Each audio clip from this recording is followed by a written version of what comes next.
जल्दी किस्त नहीं मिली किसानों को तो वो इस्तीफा दे देंगे, इस तरह की बात हो उन्होंने की। देखिए, सरकार की विश्वसनीयता जनता में पूरी तरीके से समाप्त हो चुकी है और सरकार के 18 महीने के कार्यकाल ने अपनी असफलता के नए कीर्तिमान स्थापित किए हैं। एक क्षेत्र नहीं, सभी क्षेत्रों में असफलता। जब बेचैनी बढ़ती है और जब इस प्रकार के बयान आते हैं, उसके पीछे कारण कोई एक ही नहीं है। इसके पीछे कारण यह है कि सरकार न केवल सारे मंत्रियों के अधिकार को छीन लिया, बल्कि जब मंत्री जिसे नंबर 2 कहा जाता है, जिसे नंबर 3 कहा जाता है, वो पूरे अधिकार जिसके छीन लिए जाते हैं तो बेचैनी और बढ़ जाती है।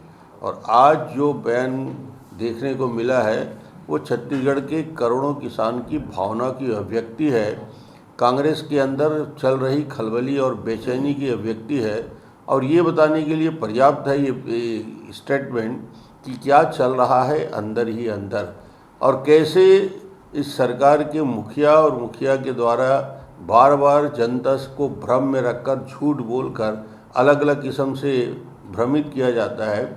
ये बात स्पष्ट हो गया कि किसानों को उसके डिफरेंस की राशि, जो अंतर की राशि 2500 रुपया जो देना था, उसको देने में सरकार असफल हुई है।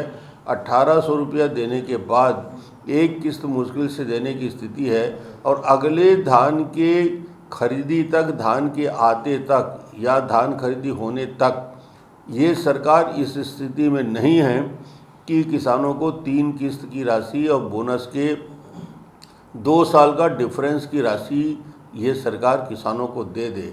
और ऐसे स्थिति में अविश्वास न केवल छत्तीसगढ़ की जनता कर रही थी, विपक्ष के भारतीय जनता पार्टी के लोग इस बात को रोज बोलते रहे, हम लोग इस बात को लगातार उठाते रहे, मगर अब विपक्ष के ओर से नहीं, कांग्रेस के घर से और नंबर 2 दूसरे नंबर का जिसे हम मंत्री कहते हैं टी.एस. सिंहदेव ने इस बात को रखा है कि यदि पैसा किसानों को अगस्त में नहीं दिया गया तो उसका उस पद में बने रहना बेकार है, यानी वो अपने पद से, मंत्रिमंडल से इस्तीफा दे देंगे।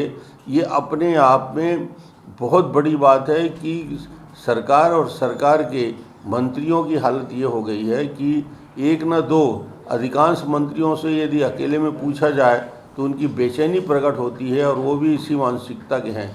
तो निश्चित रूप से ताश के पत्ते की तरफ बिखरने वाली ये सरकार और इसके मंत्रिमंडल का हश्र आने वाले समय में क्या होगा ये तो वक्त बताएगा।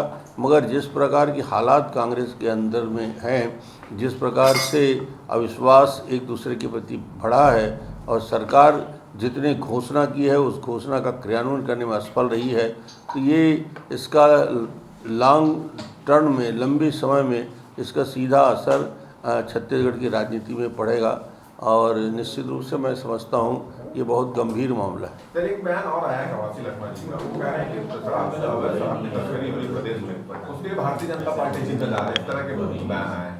अवैध शराब की तस्करी नहीं, शराब को सरकारी दुकान में अवैध रूप से बेचने का अपराध ये सरकार कर रही है। सरकारी दुकान में आज तक नहीं हुआ, अभी तक कोचिए बेचते थे, हम कोचिए से परेशान थे, मगर सरकार जब कोचिए की भूमिका में आ गई और सरकार के शराब की दुकान पे 30% शराब अवैध रूप से 2 नंबर का बिक रहा है, तो कोचिया की भूमिका में तो सरकार है। अब कोचिया कहाँ रह गए?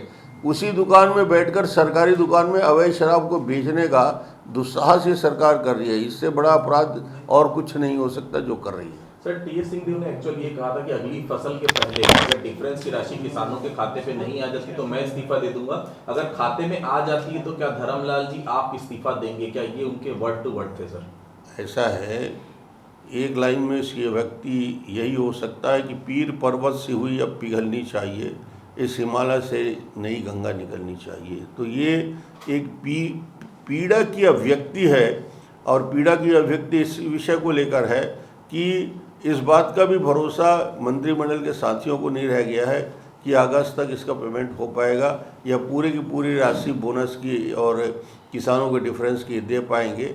इतनी बात कहने का मतलब यही है कि सरकार की विश्वसनीयता समाप्त हो। सर, इस बयान के बाद ही 2 मंत्रियों को अधिकृत किया गया कि वही 2 बयान देंगे, किस रूप में देखा? अब ये है कि जो बोलने वाले मंत्री हैं वो चुप हो जाएं, वो अधिकृत नहीं हैं, ये बोला जाएगा कि ये अधिकृत बयान नहीं है इनका, तो बाकी मंत्रियों के बयान को अब अधिकृत ना माना जाए। ये कह दिए कि सिर्फ 2 ही लोग ही बोलेंगे, बाकी लोग बोलेंगे उसको ना सुना जाए। सर एक सवाल और था, कोरोना लगातार बढ़ते जा रहा है, 14वीं मौत आज हुई है, रिटायर्ड पीसीसीएफ थे सर केसी यादव साहब, उनकी भी आज मौत हो गई है। अब आंकड़ा जो है वो मौतों का आंकड़ा बढ़ते जा रहा है सर, पहले ऐसा लग रहा था कहीं ना कहीं था रहा, लेकिन लगातार जो है वो बढ़ते जा रही है सर। नहीं, अभी और हमको सावधानी की ज़रूरत है और ज़्यादा निगरानी करने की ज़रूरत है। कोरोना का जो दौर चल रहा है ये सभी ज़िलों में विस्तार इसका हो गया, गांव के अंदर चला गया है, और टेस्ट की फैसिलिटी इसका यही उपाय है कि जहाँ जहाँ ऐसे इफेक्टेड कंटेनमेंट जोन हैं वहाँ पे डोर टू डोर सैंपलिंग और टेस्ट की सुविधा बढ़ाए, ताकि जो विस्तार हो रहा है उसको आगे आने वाले समय में रोका जा सके। सर एक सवाल ये था कि नक्सलियों से निपटने के लिए छत्तीसगढ़ पुलिस नक्सलियों की तर्ज पर काम कर रही है, वो बैनर पोस्टर टांग रही है जगह जगहों पर नक्सली की जिसमें वांटेड हुआ है, और गोंडी भाषा में टांग रही है, कितना इफेक्ट पड़ेगा इसका? नहीं, प्रचार प्रसार गोंडी भाषा में करना कोई बुरा मैं नहीं मानता, मगर प्रचार प्रसार से नक्सली भाग जाते, ये उनकी गलतफहमी नहीं होनी चाहिए। इसके लिए ठोस कार्य योजना बनाकर ज्वाइंट एक्शन बनाने की ज़रूरत है, और कार्य योजना बना के जो एसपी वहाँ के कार्यरत हैं और वहाँ जो फोर्स हैं उस फोर्स को ये अधिकार देना चाहिए कि वो अपनी कार्य योजना बना के एक्शन करें, क्योंकि निर्णय तो एसपी को लेना है फोर्स का मूवमेंट का, तो उनको स्वतंत्रता होना चाहिए। और ताश के पत्ते की तरह पुलिस अधीक्षक और कलेक्टर को बदलते रहोगे तो कभी कुछ नहीं होगा। सर, मरवाही उपचुनाव को लेकर के लगातार सरगर्मियां तेज हैं, बीजेपी की किस तरह की तैयारी है? वो समीरा टेकरा ने आवेदन भी किया सर उसके तैयारी हमारे संगठन के स्तर में प्रदेश अध्यक्ष जी से बात हुई है, और शीघ्र ही हमारे कोई टीम प्रदेश अध्यक्ष जी और बाकी सीनियर नेताओं से, राष्ट्रीय नेताओं से बात करके वहाँ के स्थानीय कार्यकर्ताओं से बात करने के लिए भेजेंगे। अभी पहले तो जिले के संगठन को तत्काल रूप से उसके क्रियान्वयन की जरूरत है। सर, ये सीएम हाउस के सामने एक लड़के ने आत्मदाह का प्रयास किया है, उस लड़के को मानसिक रूप से विक्षिप्त करार दिया गया है। आपने भी लगातार इसको लेकर ट्वीट किया तमाम चीज़ों को लेकर। मैंने पहले भी कह दिया है कि यदि छत्तीसगढ़ के युवकों की पीड़ा इस रूप में प्रकट हो रहा है 18 महीने के होते होते, कि उसे अपनी बात को, अपनी पीड़ा को व्यक्त करने के लिए मिट्टी तेल पेट्रोल डाल के आत्महत्या के लिए मजबूर होना पड़ा है, तो सरकार को अब सोचना चाहिए कि छत्तीसगढ़ के युवकों के मन में कितनी बेचैनी है, कितनी तड़फ है और कितना आक्रोश है।